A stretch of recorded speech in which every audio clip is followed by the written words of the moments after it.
and welcome. Today is 8 August, the year 2018. Matthew 18 talks about the great harvest. The things of God, they crisscross. It's like they are now here, and yet they are to come. The great harvest, of course, is the great battle of Armageddon, when the false people, the false churches, and the false prophet are destroyed by Jesus Christ. And yet, the harvest is now in the sense that God now, He wants to prove His seed of righteousness, the seed of Abraham. What is happening now in our country is like when God told Elijah, appoint 2 kings, or there are going to be 2 kings, and Elisha the prophet, which means they were there for the harvest. You see, there's nothing new under the sun. What happened then happens now. It was the time of the harvest. To harvest what? Evil. Before I go on, when you hate someone so much, I'm saying when you truly hate someone so much, you hate someone so much, maybe they will live for a long time, and then they finally die. They're going to say, God has answered our prayers. That was an evil person. On the other hand, when you love someone so much, when you truly love someone so much, maybe they live for a few years or for many years, then they die, you say, God took his person. He was such a nice person. She was such a nice person. You see, that is what people do. God says, my thoughts are not your thoughts. My ways are not your ways. Read Isaiah 55. That's the problem in each and every country in the world. We have our own belief systems. We have our own, yearnings. God can be in that person that you hate. God can be in that person that you love. Why does no one ask, what is the will of God? And so things now are shaping up in Zimbabwe for the great harvest. I've thus said the Lord, 15 August, 15 November 2018, we're now in the time and the season of the harvest. The harvest is going to uproot evil in 3 entities. Number 1, the church system. Man-made systems shall collapse. Of course, some will survive, but as those that are irrelevant. Number 2, evil family system practices. The families that are famed for evil, that is, they came to fame. The harvest here. Then the 3rd harvest, you shall see it for yourself. There shall be 3 harvests. In other words, uprooting of weeds, uprooting of weeds, uprooting of weeds, so that the righteous can stand. God's commission is this. In Mark 16, go and preach the gospel to every creature. God did not say, go and preach your church uniform.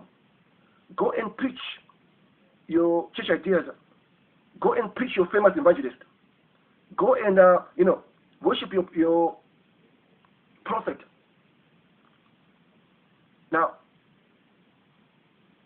right now, people who say they are prophets, they are false because they have a gift of prophecy. A true prophet is scriptural. Yes, he can prophesy you, but only to attract your attention. His focus is on God's word.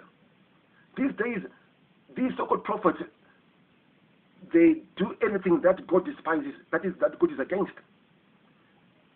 And so, when there's a true prophet on the land, yes, you must listen to him. But right now as I speak, right now, there is no living true prophet on the earth. These are people with false what? Callings, or they've got gifts of prophecy.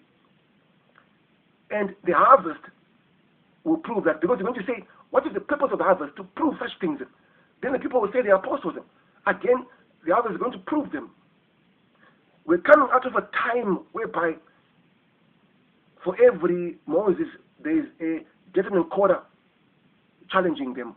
For every Cain, So for every Abel, there's a Cain challenging him. For every Jesus Christ, there is a Judas challenging him. And so there's a Me Too world. When you have a calling, someone also says Me Too. When you have a church, someone also says Me Too. And God wants to get rid of Me Too. Which means a true harvest is not easy. Like a birth is not easy, it's tough. And elements are now shaping up for the great harvest so that this gospel or the gospel can be preached to the world in its purity, in its truthfulness. And I know that in the end, Zimbabwe shall become a prosperous country. Right now, God has anointed, God has appointed elements to achieve the harvest. This is now the time of the harvest. In other words, God will not get rid of Me Too. Look, I'm not a politician. I don't even care about politics. To be honest, politics, it strains me. It strains me. That's the truth.